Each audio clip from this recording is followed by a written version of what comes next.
Como la palabra del Señor está llena de consejos, está llena de sabiduría, porque es espíritu y es vida, la palabra del Señor nos guía a nosotros a hacer el bien y no al mal.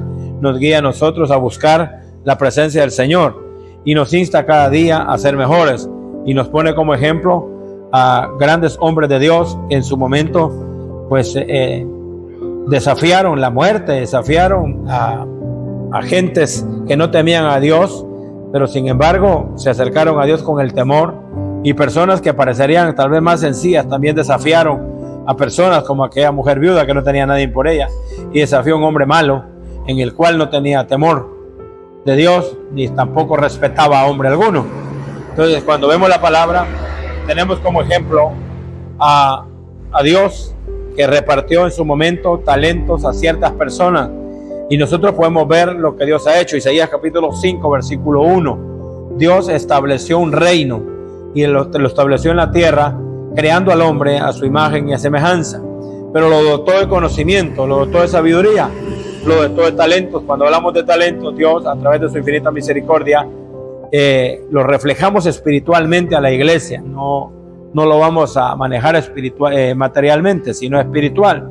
Cuando el Señor nos da a nosotros la oportunidad de vivir, nos da el talento a la vida, y que nosotros administramos mal, no hacemos de que nuestra vida sea de bien, sino que de mal. No hacemos de que nuestra vida sea de bendición, sino realmente de mucho riesgo. Y cuando vemos la palabra, el Señor pone como ejemplo aquel que tenía a 3 personas, en las cuales los usó de tal manera de que a uno le entregó 5, 2 y 1. Cuando nosotros vamos a la Biblia y por ejemplo leemos en Isaías capítulo 5, habla de Dios que creó un viñero, y lógicamente, responsablemente, el que prepara la tierra, el que va a sembrar un cultivo, pues tiene que trabajarlo para que pueda esperar en él pues un fruto.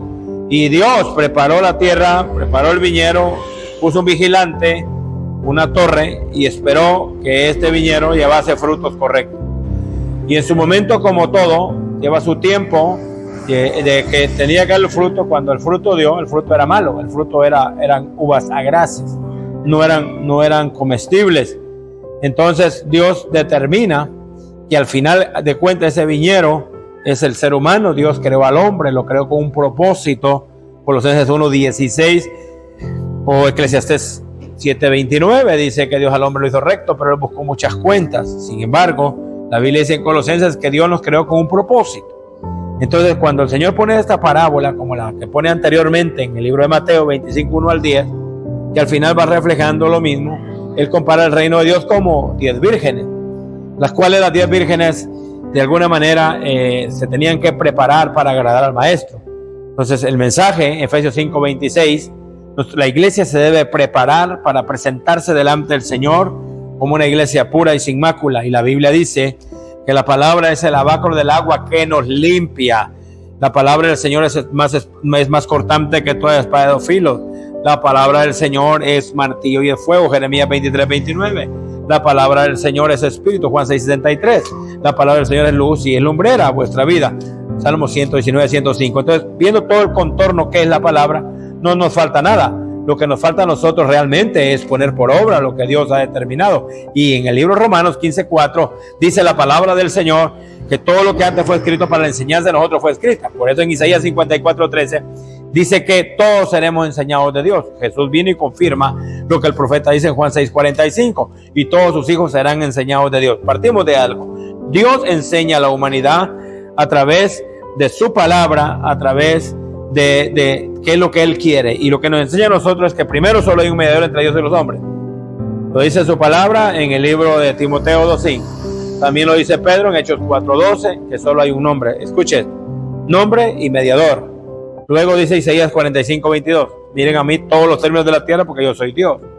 Busquemos entonces dioses que no hay. Busquemos salvación que solo hay en una sola persona. Tenemos un libro que es la palabra del Señor, la que nos documenta quién es el Salvador del mundo. Nos documenta hacia dónde queremos ir nosotros. Lógicamente la Biblia dice que nosotros, siendo seres humanos, pues somos llaga podrida y somos carne y somos hueso, y está establecido que el hombre muera una vez. Es necesario que el hombre muera. Corintios 15:37, primera carta. Pablo llega a los saduceos y les dice: necios sois vosotros, sabéis que el grano que siembras en la tierra, cualquiera que sea, debe morir primero. Así nosotros debemos de morir para poder resucitar. Es algo que no se puede cambiar. Pero lo primero que tenemos que hacer es reconocer a Jesucristo como Salvador de nuestra vida. Ahora, ¿qué pasa? Jesucristo, ¿qué hace en tu vida? Te transforma. ¿Qué hace en tu vida? Cambia tu mente. ¿Qué hace Jesucristo? Cambia tu corazón.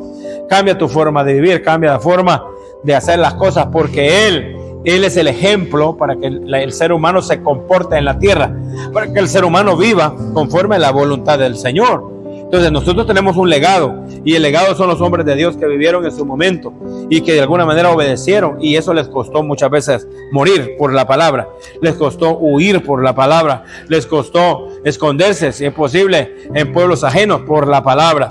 Entonces, ¿qué es lo que la Biblia nos enseña a nosotros? ¿El camino del Señor es fácil? No, la Biblia dice en el libro de Lucas 13:24, porfiad entrar por la puerta angosta, porque digo que muchos quieren entrar pero no podrán. Entonces nos manda la palabra, el ejemplo de los talentos, y dice la palabra que a uno le dio 5, a otro le dio 2 y a otro le dio 1. Si usted va a la Biblia, 1 de Pedro, capítulo 4, versículo 17 y 18, vamos a determinar y descifrar realmente qué ha hecho Dios con usted, qué ha hecho Dios conmigo, qué ha hecho Dios con la humanidad, y que el hombre ha enterrado lo más preciado, que es la salvación. No ha querido poner por obra la misericordia de Dios en el ser humano. Simplemente le hemos volteado la espalda a Dios, como le dice la palabra en el libro de Miqueas 6:3 o Jeremías 2:5. El hombre se ha apartado de Dios. El hombre simplemente no le ha interesado el sacrificio de Cristo en la cruz del Calvario. Entonces acá no es porque usted tenga que amistad con fulano o sultano. En Dios es carácter, en Dios es búsqueda, en Dios es sometimiento, en Dios es que usted tiene que tener un objetivo claro, que es lo que usted quiere usted para su vida. O sea, lamentablemente yo no me puedo tomar de la mano de nadie para alcanzar algo en la iglesia. Esto es personal. Tengo que alcanzar yo, moderar mi carácter, moderar mi temperamento, mi relación con Dios va a ser específicamente conmigo. Bendito su nombre.